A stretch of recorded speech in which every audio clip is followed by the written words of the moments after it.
Hello YouTube. We're experimenting with a new camera today, and I expect this to be somewhat of a disaster, but bear with me, working on it. I'm going to take a quick look at the Walther CCP.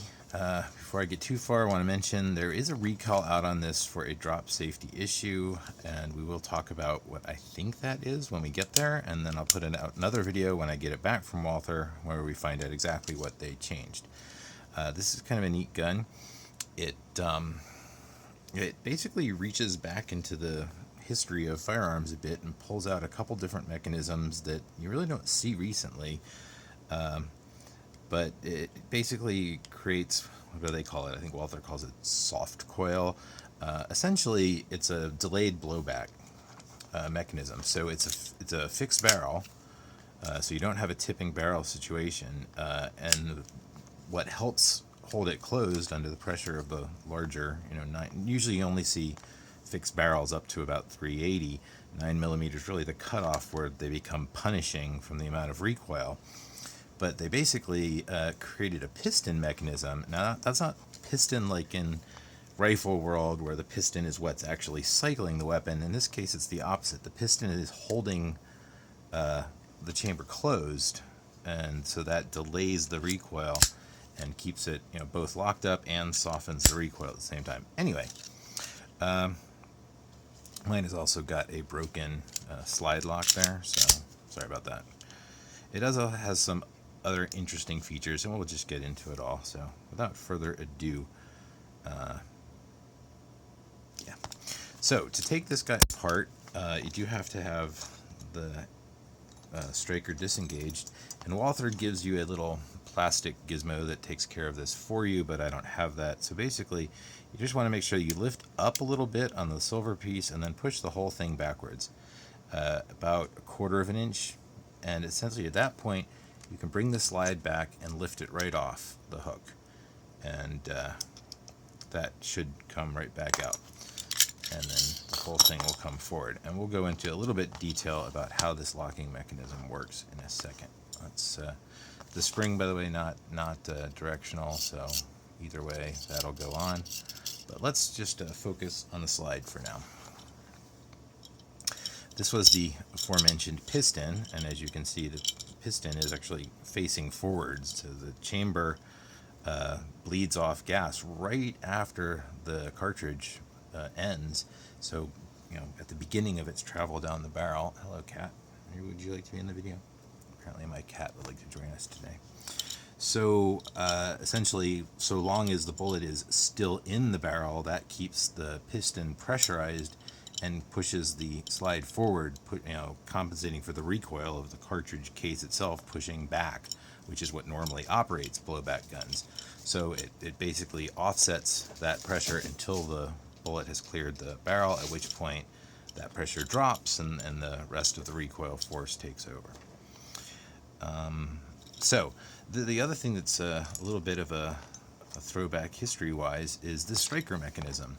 This short-barreled striker. So the striker itself is not a long, striker like you would see in a Glock, where the sear operates at the back of it, and the whole striker actually, and was only moving a small amount. This striker is just a little 1-inch segment, and the whole thing, well, gotta defeat the safety to do that, but the whole thing basically fires from way back here, and right now it's the safety holding it, but normally the sear would be holding it in almost exactly the same position. And so you've got a big striker spring, and then this whole very light mechanism, but with a fairly powerful spring, slams forward. I think, and I could be wrong, but I think this is probably at the root of the safety issue. The problem with this design fundamentally is that leaves the firing pin protruding and under a good bit of tension. That's a powerful spring. And so if something goes wrong in cycling, and for whatever reason you get a short cycle, maybe you had an underpowered round or something, essentially the striker is left all the way forward. If it doesn't fully cycle, so the sear catches it, you've got this, essentially permanently protruding firing pin, and if it does cycle just enough to pick up a round but not enough to catch the sear, then obviously you'll be closing the chamber with the firing pin sticking right out. If that alone doesn't set it off, then dropping it almost certainly is enough, because it's a good amount of pressure to make that move. So let's talk about getting this stuff out of here. There's a couple neat things that they've done. Both the firing pin safety and this whole striker mechanism are held in by roll pins that only go partially through. They don't go all the way through the gun. They just protrude a little bit into the right half of the gun. So in order to actually remove these parts, what you have to do is either rotate this whole little piece to the point where it can get past it. If I hold this down, you can see where this little pin actually is poking out on the inside a little bit there. I can kind of, I don't have enough fingers to point at it at the same time. So you have two options. You can either just, while you're holding this down, push that pin out a bit, or you can use a punch to come in here and try and get this piece to rotate a bit to the point where the silver bit is lined up with that piece, because the silver bit is actually a separate piece of metal, and the whole thing is milled down enough that you can clear it. The alternative way to do that, by the way, if I tuck this back in there, actually I'll do it without that there, it's easier to illustrate. The other way to do that is simply putting a roll pin punch in there and sliding that out. It's not under a ton of pressure. So if you're going to do it that way, then what you'll want is to, whoops, I want to grab the world's largest punch. Use something to hold that down, and then you can push that piece in. And similarly, when you want to put it back together, you just come in and, again, that roll pin just has to intrude a little bit, and then it'll retain that. So it really depends. You don't really have to futz with that at all. If you're willing to, spin that piece around, then you can accomplish it. However, if you don't push that out of the way, that's as far as you can go, because the striker itself is, not going to have any room to get past that. So at the end of the day, if you're fully detailing it, you will have to slide this one out. Now you can knock the whole thing out if you have the right size roll pin punch to the inside, and then that little pin just falls out, but you don't really need to remove it from the gun, since you can just slide it back and forth a little bit. But if you do want to take it out, just drive it to the middle gently and it'll just fall out. It's not as wide as this opening. I'm just going to tuck mine out of the way for now and give us a view of that old school striker. And I say old school just because I haven't seen these on anything made, I don't know, after the 50s or 60s. It was popular for a lot of pocket pistols for a long time. They're bringing it back. And what you end up with in this is just a big spring. The spring goes into the empty cylinder. The surface that aligns with the sear itself serves also to hold it upright in the channel. It can't really rotate, which is what lets them put an off-center firing pin, because once it's in its little channel, it can't spin around, so that's in the wrong place. So it kind of, all holds up, and it's not too terribly hard to take apart. They did put a little bushing in there to make it so the spring would stay more even, and that also helps because that little hook piece is a little bit strange. You can lift it up, but what you do when you lift it up, if you notice, it comes over and it makes this little metal ring. So its natural place it wants to be is slightly down at an angle. When you push it up, you're offsetting that metal ring in the back, at which point the spring force wants to level that back out. So it is actually serving to push this down. And the reason it does that is, whoops, I'm going to grab the frame for that. This hook is the whole thing that it's hooking onto. This little tiny ledge back here is what that little silver spring is actually clipping onto. When this is in place, that's what's going on. And if it weren't there, then the whole gun would be able to travel too far forward. So that does hold everything in place. And can't go backwards, can't go forward. It essentially attaches this whole cylinder to the frame, and effectively, since it's in a cylindrical hole up here, you've attached the slide to the frame. So anyway, that's what's going on there. And the other piece is the firing pin safety. And again, just knock the roll pin all the way to the inside, and it should come out relatively easily. Make sure you put a finger over it so you don't launch your springs across the room. So half a roll pin, so to speak. And at that point, the firing pin, striker safety and spring come out. Nothing crazy going on there. Now the other theory about the recall is it may just be because of the way this interacts with this here. So the little squared off chamber there, that's where the roll pin sits. So that's just holding it, in the gun. But this big curvy area in the back, that's where it will actually intercept the striker. And so it normally sits just about like that, and if something pushes it up just a tiny bit, then it's lined up with the cylinder and it can go past it. So really, this really just doesn't really catch it very much.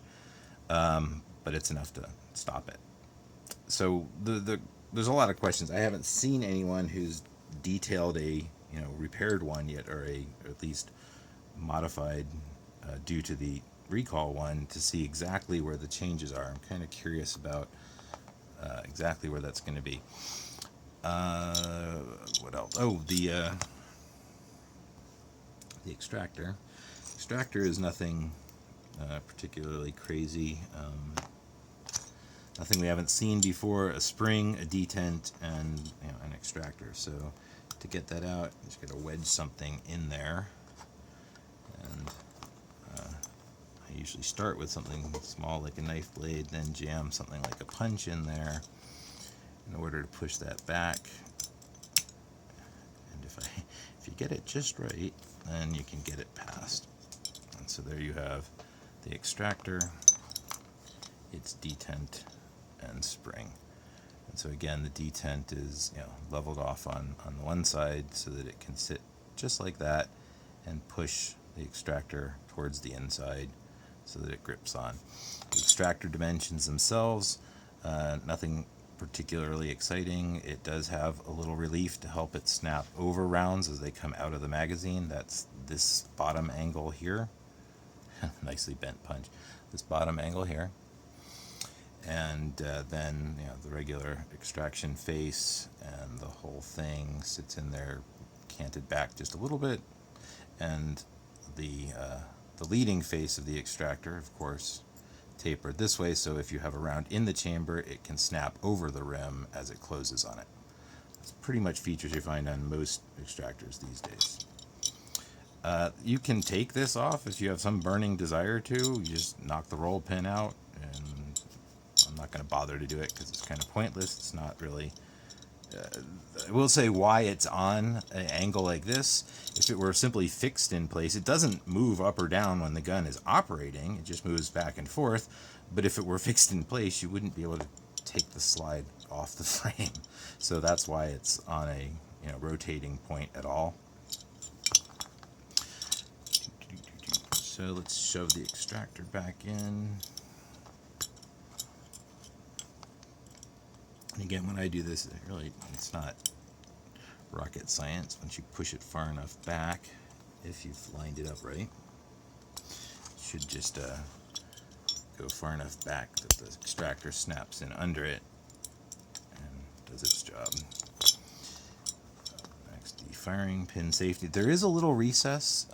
Hopefully we can see all the way down in there for the actual spring. So when you put it together, try and make sure that lines up. It's a little hard to see when you're doing it, but essentially once it's in there a little bit, you want to give it some wiggle room to actually line up with that hole, or it won't go down all the way. Again, just holding it in there with my finger. If I were smart, I would have actually started this roll pin a little bit sooner. I'm not very smart. Ooh, not quite enough. Because now I don't have nearly enough fingers to hold all of this at the same time. So, there we go. So middle finger is holding the thing in place while my thumb and forefinger are over here operating the punch. And you really just want to get it just to flush. You don't want it to actually intrude into the path of anything else. And that goes like that. Drop the striker in and push the safety so it can slip past. And then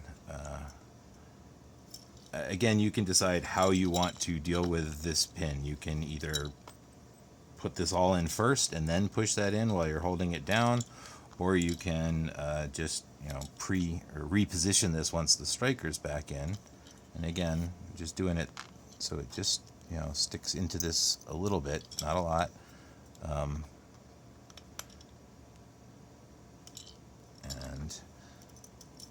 then I'll just put it in the insert and twist mode, which means I'll put it in here, take it past that point, and then just rotate it around, and it lines up with this little cutout there. That's so it can actually operate. So that's the slide,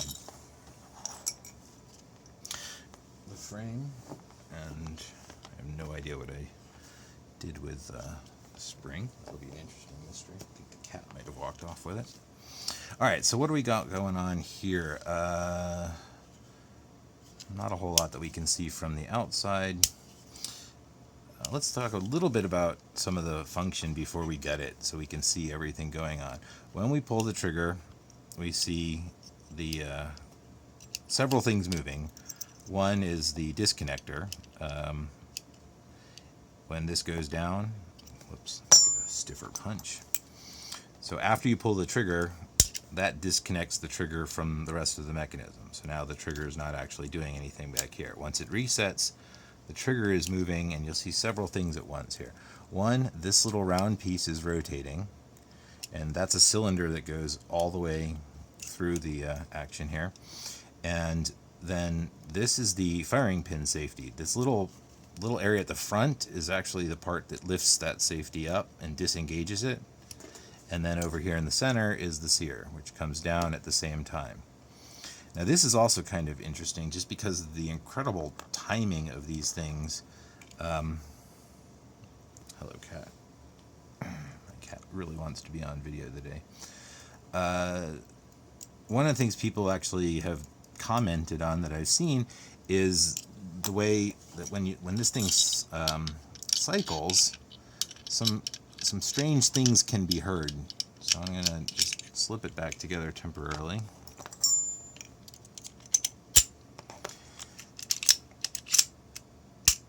All right, so now it's cocked. So the striker is held by the sear, and the firing pin safety is not operated.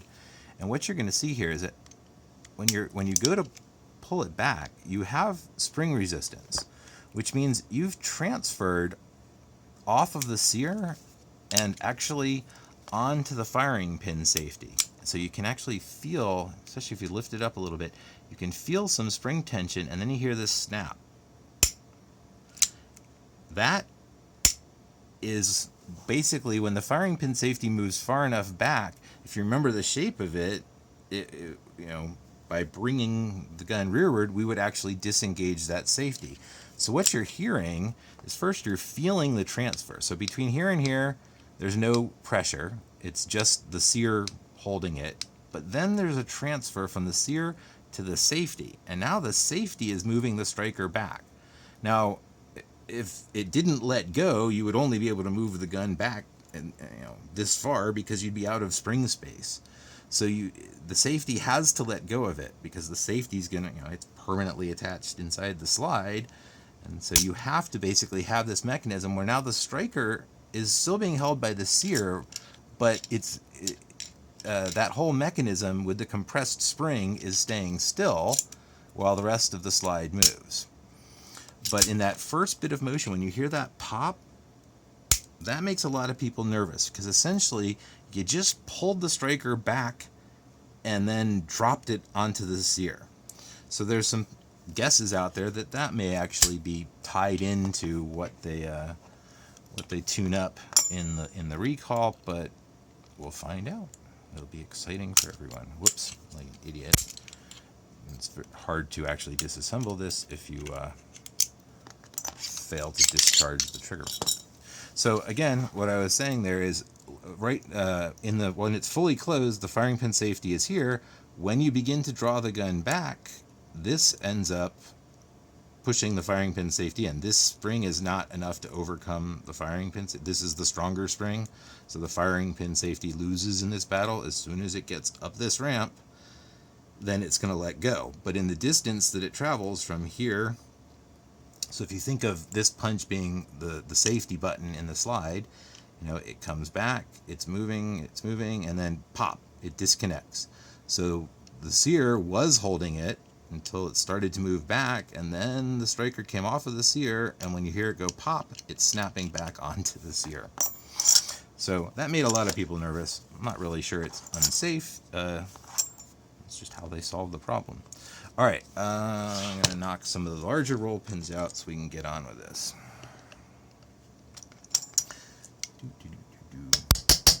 Whoops, I have to do this off to the side or I'm going to shatter my camera.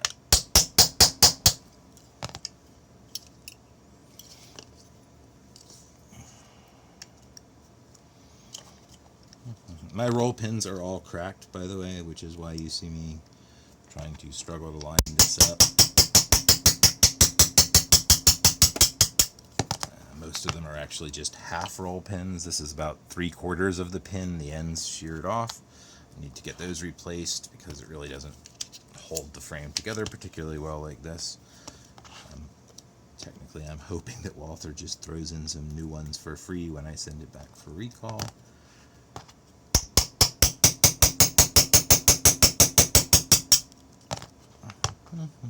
This one's totally butchered. So this is a problem with these alligator style roll clips, roll pins, is, you know, they're great because, you know, they expand and fill the hole that you drive them into, but the problem is that they tend to create these weak spots where they will snap easier than solid roll pins. So it's always a manufacturing trade-off in that space.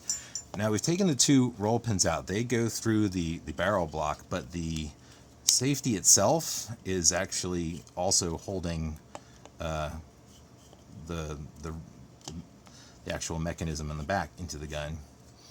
I suppose if the angle was just right, we could probably get this out and slide the trigger bar out from underneath everything. But rather than deal with that, I'm just going to start with taking the safety out. So the safety will work its way out in the up position, and just get your fingernails behind it, wiggle it, kind of move it to the straight up, and it'll come out. When you put it back in, it's important to note that there's a detent involved on the back side. So that's what's making this snap into the, you know, safe and fire positions, is a detent back here. When it's out, if you well, we don't have enough light yet, but when we peer in there, what you'll see is that detent ends up coming, you know, halfway out and sticking in here. So when you go to push it in, you have to have it in the vertical position. That's why the back end here is angled off to the side. I mean, this flat is the actual safety mechanism. This backside, though, is just an assembly aid. If it's straight up and down, this angled surface will help push that detent back in. If you pushed it in like this, you just push against the side of the detent and it would be a mess. So they gave you an angle here to help reassemble. We'll talk about that when we get there as well. Oh, I'm sorry, and there is a third roll pin as well. Knock you out.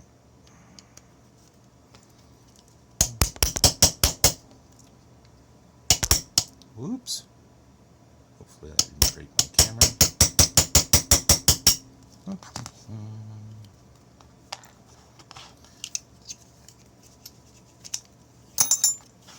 Okay, so a couple things to caution you.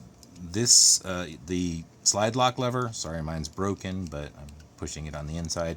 Nothing else is holding that in but the side of the frame. As soon as we lift this up, a spring and the lever will fall out. Similarly on this side, it's not so much that you'll lose the trigger bar, but the spring that is pushing the trigger bar back up after disconnect is kind of strangely placed. They put it as a coil spring and detent in the side of the gun. Just make sure you don't lose that guy as you bring stuff out. And we're just going to lift it right out of the gun, and there you can see the first spring that goes with that lever that I was referring to. And at the same time, we can pull the back end out, and that's the spring you don't want to lose in there. So I'll just pull both of these units out at the same time. Set that one aside, and first I'm going to take this off so I can hang on to its spring, and then I'm going to simply put the trigger bar aside. I'm going to come back to all that in just a second. Before I lose it, I want to tip these guys out, because as soon as we pick this up, otherwise we'll lose them. So again, this spring and detent, its whole purpose in the world is just to oppose the disconnection force. So after it gets disconnected, this pushes it back up to reconnect it. All right, we're going to talk about the only other mechanism involved here is the ambidextrous magazine release. This is kind of a neat little design. This big spring sits like this, and so if you push against that, it pushes it off center, so the spring brings it back to the center, and that's the mag release. If you reverse the whole thing, it works exactly the same, but from the other side. So by putting an off-center connection point, they made a very easily reversible thing. It is a little awkward to actually replace this from the looks of it. It looks like they gave us a way to knock that out if we had to, but I would not recommend doing that. When it comes to the actual magazine release itself, you just put it in from the opposite side of wherever it's going to be used. So I'm right-handed, so my button's on the left, so I put it in from the right. All right. What do we want to get first? The trigger's a milder pain in the butt. We'll go ahead and do it first. So the spring that we didn't want to lose for the slide lock, it just sits there, rotates on that point. These are not pins, by the way. Don't make the mistake of trying to hammer these out. These are simply studs in this block. They look like pins because they're designed to have something rotate around them, but they are not removable pins. They're just part of the whole machine. That's really, this one is probably the one that might get you there. Do not try and knock that out. It's not going to go anywhere. Oops. Oh, tiny spring. Please don't get lost. There we go. So that's the slide lock. I don't usually mention this, but the way these things work is the follower of the magazine is the only thing that would actually bump into this. Rounds aren't going to hit this, so when the last round comes out, the follower ends up pushing this into the up position, and then that blocks the slide from going back forward, and that's pretty much it. Obviously mine is missing the part that you actually actuate with your thumb. The only thing we'll talk about the trigger bar at the moment is just to point out that angle-wise, it's above the rotation point, so pulling the trigger backwards is pulling the trigger bar forwards. So when we talk about how and why it works, that's an important thing to remember. So if you look, this is a little haphazard looking. Essentially, the plastic trigger has a hole with a spring and detent that is the trigger return spring, and that's that thing just right there sticking out. And this little roll pin in there is actually holding this leaf and this leaf onto the stud. So don't try and drive the stud out. It's not a pit. But we can take this out.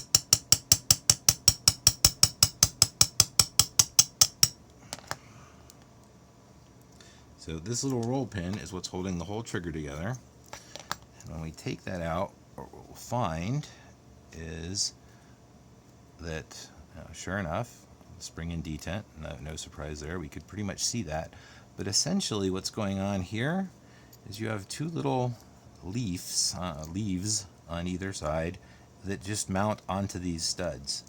So when you're putting it together, you just stick the leaves on, and whoops. Now I'll talk about this piece in just a second, but essentially that's how you reassemble it, is you line these up and then you push the trigger back onto them and put that pin in. Now the one on the right side has an extra piece in it, this little nub here. That's how it actually hangs on, is attached to the trigger bar. I'm not sure. I guess this is just really easy to manufacture is what it comes down to. Yeah, this is just a stamped piece of sheet metal, and then this little stud, little rivet that goes through there and hangs onto it. Because of how it's positioned in the body of it, the rivet can't come out the other side because it's right up against the body of the barrel frame. So just remember all those bits when you go to put it back together. I will tell you, technically this pin is holding in the barrel, but it's also pressed in, so if you remove this pin, you're still not going to be able to get the barrel out. You have to have a appropriate press to push that in. It's in there with a good bit of force, or at least mine is. I suspect they all are. It even looks like they may have done some of the finishing machining afterwards, so you really don't want to remove that unless for some reason you're replacing it with a different caliber barrel for some reason. Again, there's no reason to take this apart. You can get to everything you need to clean it. This is the piston chamber. I probably don't have quite enough light to see this in here. Let's see. And if you look really carefully in yours, you may be able to spot it, but essentially right past the end of the chamber on the bottom is a hole, and that's just the gas hole. So you have the chamber, the hole comes down, and then the piston. And so you can basically just look into these big chambers and see where that is and get a sense of how it all lines up. I think it actually, let's see, if you look at where the hole is from the piston side as well as where the hole is from the chamber side, maybe that goes back a little bit at an angle. I don't know. But the point is, as soon as the projectile leaves the cartridge, that gas is actuated. The piston chamber pressurizes, the piston is pushed forward, piston and the slide are attached, so the whole thing stays pressurized, and then once the bullet leaves, that pressure dissipates and it's free to continue in its rearward motion. So it really does just slow down that recoil impulse, making the gun pretty darn friendly to fire. Okay, so careful there, cat. You're tearing up. Oh, sorry, being attacked by the cat. So let's throw this guy back together, just so we don't have parts everywhere.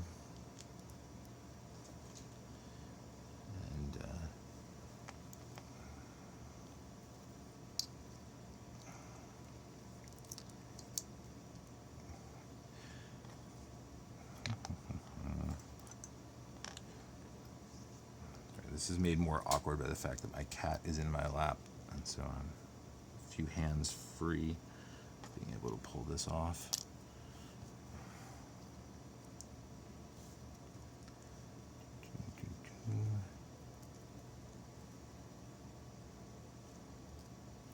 What am I doing? It's the roll pin. So when putting it together, you want to make sure that those are both on the studs in the block, and then you're going to slip the trigger itself over them. And as you push the trigger in, if everything is lined up right, you will be able to get the trigger. If you notice, there is a recess where it will line up completely, and that's where things actually go. And kind of get them to the point where it starts and holds it into place. Jeez, cat, you're killing me. and start getting that tapped back in.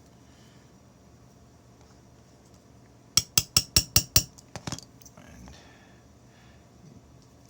you do have to make sure it stays lined up, or you're not going to get it all the way over everything. So.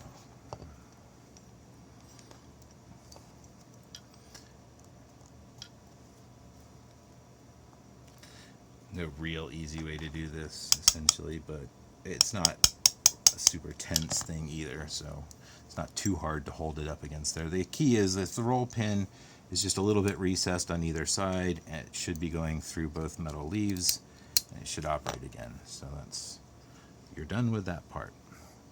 Alright, so I'm going to set that guy aside. We're going to take a quick look at the neat kind of cylindrical transfer system here. Where did my safety go? So now we can probably get a better view of the detent I was talking about. If we look through this little window here, you should see coming in from the back the detent that is actually what holds the safety in place. So if we stick our safety in there, we can see how the whole thing works.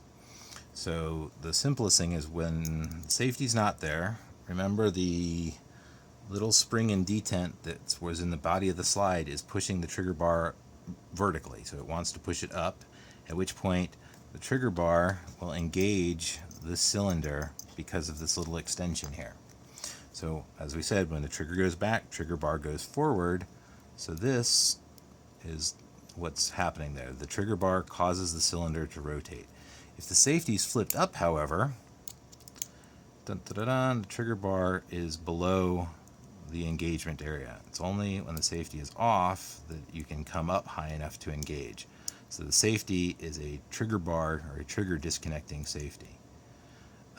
So once the safety is on, the gun, that's the only reason that the gun can't go bang, is because the trigger is not attached. Everything else is still attached. It doesn't block the sear, doesn't block anything else. It just forces the trigger into a disconnection state. So take that back out, and when it comes to disassembling all this, one thing you'll notice that the ejector is a little wiggly. The reason for that is the ejector is kind of doing another function here. It's holding this whole thing together. So the cylinder is kept in rotation by a spring and detent here on this side. There's a little carve out in the cylinder, and there's a spring pushing up on it, so that if you do rotate it that direction, it comes back on its own when that cylinder pushes back up. So in order to take this apart, first we have to get rid of the sear and firing pin striker safety actuator. So just grab a roll pin punch, and these do have their own springs under them. This one is short and stout, this one has a little bit longer, but neither is hugely powerful, so they shouldn't go too far across the room if you lose track of them.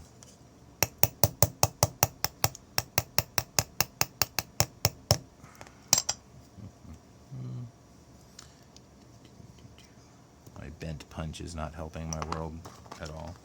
I don't want to unbend it because I know it'll just crack, but alright, let's see.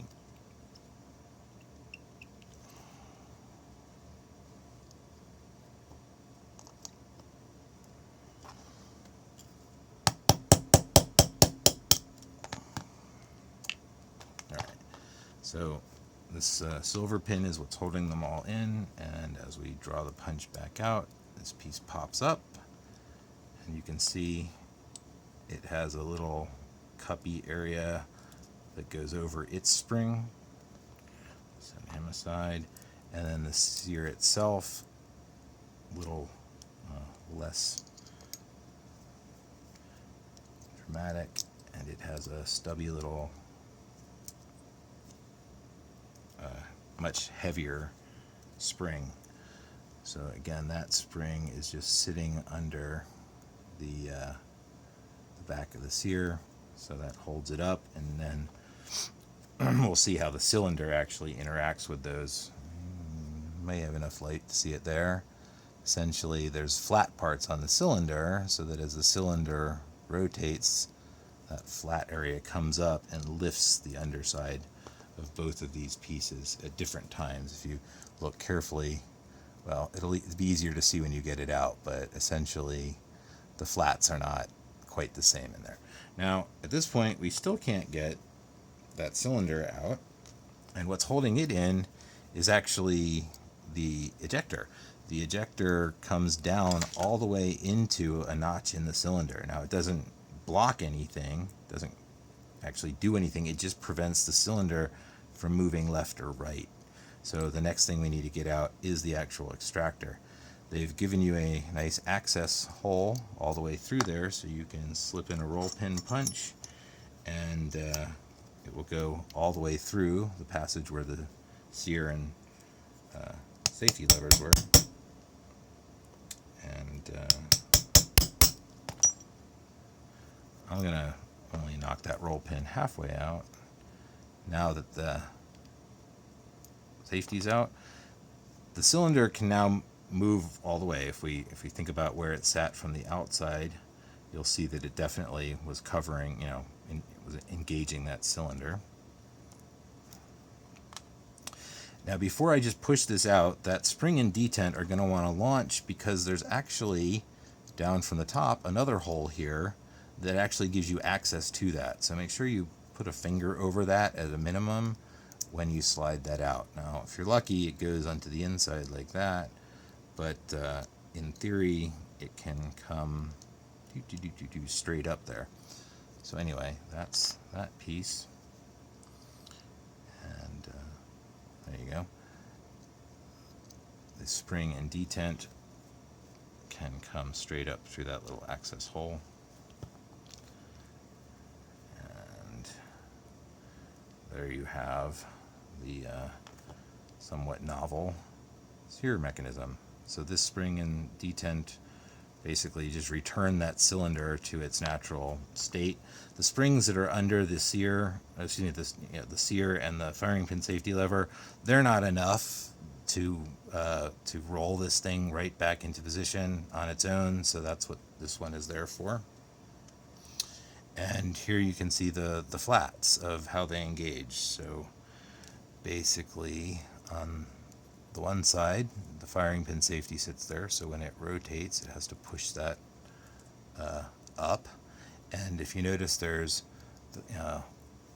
one flat surface that goes all the way across, but it's relieved in a little extra bit. There's a second angled flat surface underneath the sear. That basically means that while it's beginning to rotate, the firing pin safety will actually get a little more motion before this engages the actual underside of the sear. So right now, neither of them are, quite resting on it, but as it begins to rotate, first the firing pin safety starts to be moved up, and then slightly thereafter, the sear itself begins to be rotated. And that's what makes the gun go bang. I mean, it's really that simple. We'll talk about the only other thing going on here, which is the detent that's left in there. So this big hook is not actually part of this molded metal piece or milled metal piece. Sintered? What is this? I'm not sure how they made that. Anyway,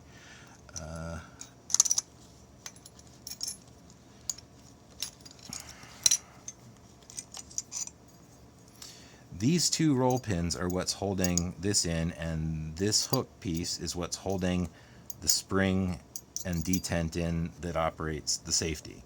So when we knock these out, we're just going to be cognizant of all that.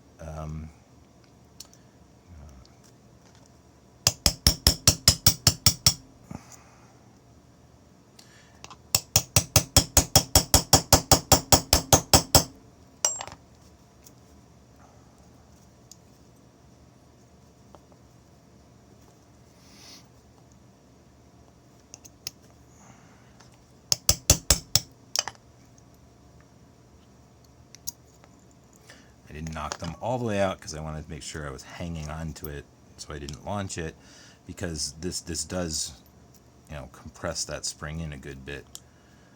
But once it's out, there's your spring and detent. And again, it's got a nice rounded end for two reasons. One is that's what snaps into these little holes, giving you the click and solid positioning of the safety.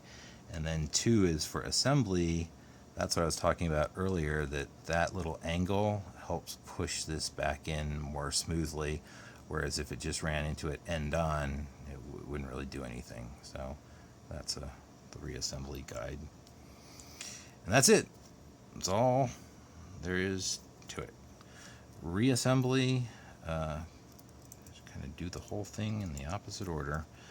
It's a little trickier than that, but not a lot. So again, holding this in place as best we, whoops, there we go, it slipped right off.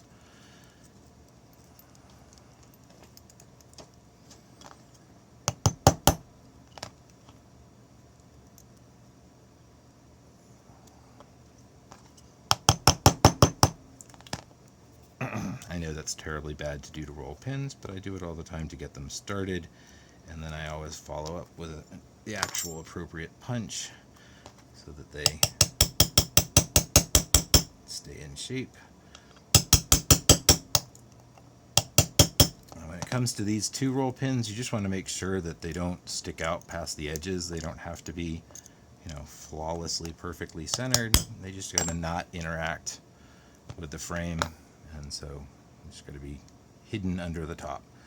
And then everything else is just the reverse order of how we took it out. And I'm going to put the detent and spring down in from the top, and we're going to have to manually compress that when we go to put the cylinder back in. So we put a little cylinder, get it started, but then we're going to come in here, oops, and push that down as we get the cylinder in place, so that now the cylinder is holding it in.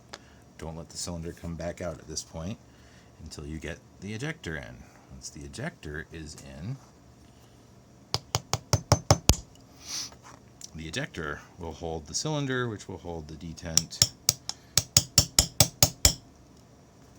Again, careful on how far you push that in. You don't want to get it to the point where it's protruding into the path of the striker channel. And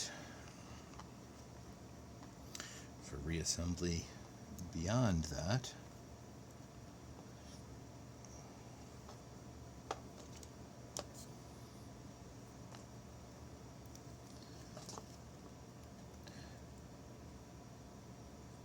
again, there are recesses for the springs, so when you're putting it together, make sure that you line the springs up with their recess.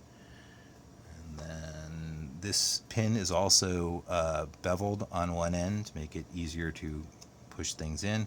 And I find that, at least on mine, it doesn't actually get any tension through here until you're actually pushing into the sear part of it, making it fairly easy to reassemble.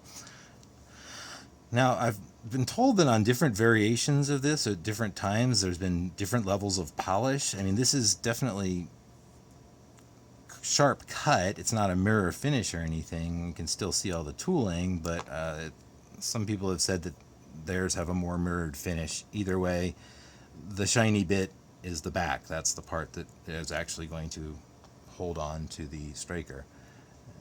And again, just lining your springs up. Now this part can be a little bit trickier because you do have to push down against the spring to get it seated. So you will have to push it under some pressure as you start that one moving, and you'll know when you get it, because that will be able to go all the way through. And at that point, you can then switch over to a real punch and set this the rest of the way down. This block is a little awkward to work on. That's not too terribly bad. And so, again, make sure that everything does what it's supposed to do and that both of those rotate with the cylinder. So reassembly of the whole thing, and then we will walk through everything else one last time.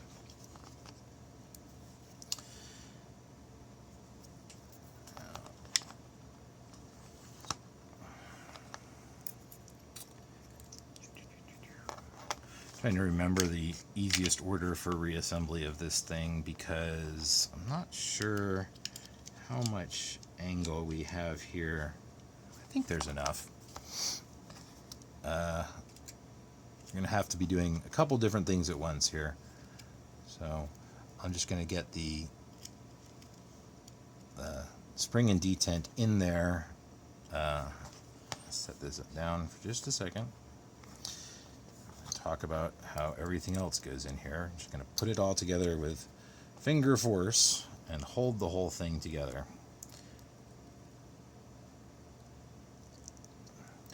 Because we got a lot of bits at the same time, so we've got to get the trigger into the trigger hole.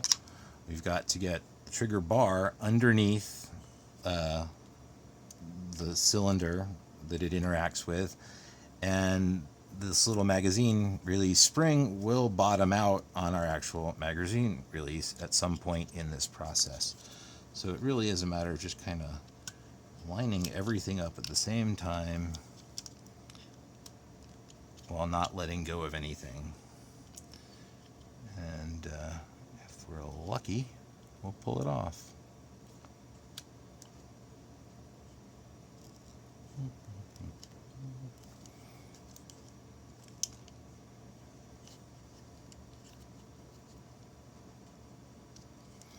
So it's going to sit down to about there and then stop. And you can peer around, make sure your trigger bar is under the catch in the cylinder. And the reason it's stopped is the magazine spring. If we peer down in there, you'll see that it's sitting on the actual magazine release, which I'm moving around. And the point is that you just got to go in there with a punch or a screwdriver and push that spring just far enough over so that it can sink into that hole. It's really easy to do. It's just going to be not particularly visible on camera, but that will let you seat this the rest of the way, and you'll know that it's working when your magazine release has tension. So again, kind of holding everything in place, we should see the whole gun operate again. Make sure that you didn't lose this, that it's under the trigger bar and moving freely. And then easiest thing to attach first is the safety. And again, remember, straight up and down so that that angle is in the right place to push the detent in. And it will be a little rough, but you will be able to pop past that. And then once it's in, you can't push it all the way in at that angle. You will have to turn it back to the regular range of motion for it to snap all the way into place, at which point we can actually see it disconnecting the trigger. And from here on out, it's roll pins. So in no particular order.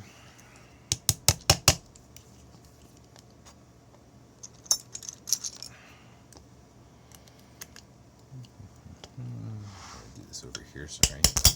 Ah, crap.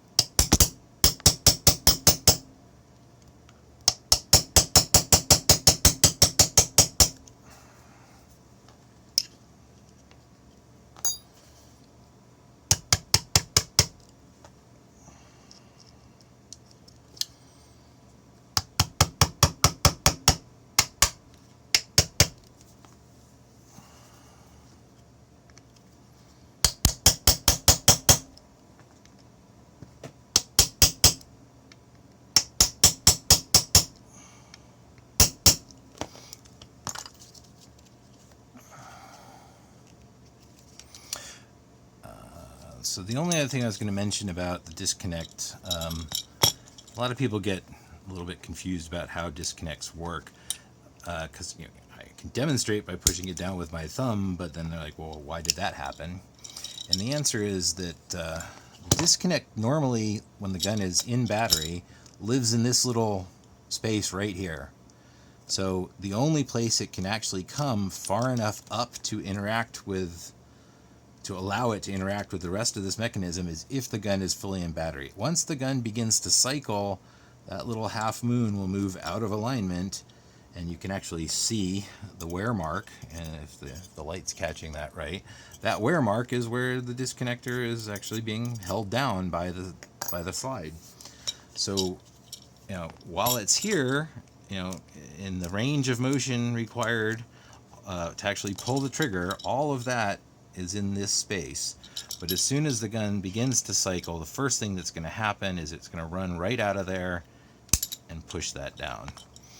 And so you can see the sear and firing pin safety will operate from the trigger, but then as soon as the gun begins to cycle, they're in position ready to catch the sear and do their job for the next round. So that's what's going on there. Again, the safety is just doing the same thing. It's preventing that from ever coming up high enough to interact with the rest of this system. That's it. That's really all there is. Let me find the spring. And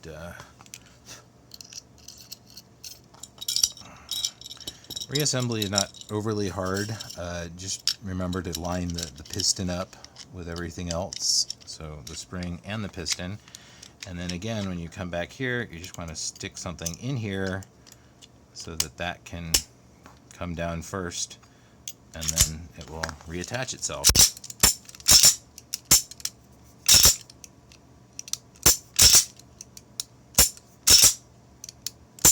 One thing I really would say I don't particularly like is that it does have it's a long reset. The trigger bar really has, because of the angles at it, that rotation point was very close there. So it's really, you're not moving the trigger bar very far because it has to rotate that fairly stiff cylinder. So there's a lot of leverage here. Your finger is, like 3 times as far away from the rotation point as the actual trigger bar attachment is. So you get this increase in force, but it also means that you have to come much further off to reach the reset point. But other than that, people really seem to like this gun for shooting. It's a single stack, so it's not super heavy. When fully loaded. And other than the current recall, which Walther seems to be addressing, there are no other real complaints with it. So there it is, the Walther CCP. Hope you had fun.